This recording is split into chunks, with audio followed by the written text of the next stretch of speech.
আসসালামু আলাইকুম, আপনাদের সবাইকে শুভেচ্ছা জানাচ্ছি আমাদের আজকের ভিডিও। আপনারা অনেক সময় আমাদেরকে জিজ্ঞাসা করে থাকেন যে ট্রেড লাইসেন্স বিক্রি করা যাবে কিনা। ট্রেড লাইসেন্স একজন ব্যবসায়ীর ব্যক্তিগত একটি আইডেন্টিফিকেশন নাম্বার বা একটি ব্যক্তিগত আইডেন্টিফিকেশন লাইসেন্স। এটি কোনোভাবেই বিক্রি করা যাবে না। এটি বিক্রি করা অবৈধ এবং দণ্ডনীয় অপরাধের শামিল। তাহলে কি করা যাবে? আপনি যদি কারো ব্যবসা বৈধভাবে, বৈধ নিয়ম মেনে, বৈধ প্রসেস মেনে যদি আপনি কারো ব্যবসা ক্রয় করে থাকেন, তাহলে প্রথমে সেই ব্যবসা ক্রয় সংক্রান্ত একটি দলিল তৈরি করতে হবে। সেটা হতে পারে চুক্তিনামা, হতে পারে হলফনামা।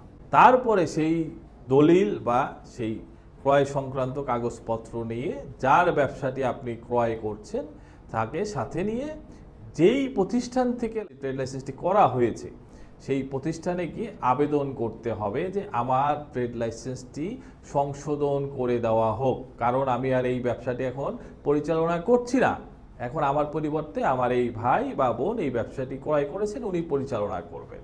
মনে রাখতে হবে, ট্রেড লাইসেন্স সংশোধন করা আর ট্রেড লাইসেন্স বিক্রি করা এই দুটোর মধ্যে কিন্তু আকাশ পাতাল তফাৎ রয়েছে। সবাই ভালো থাকবেন, সুস্থ থাকবেন।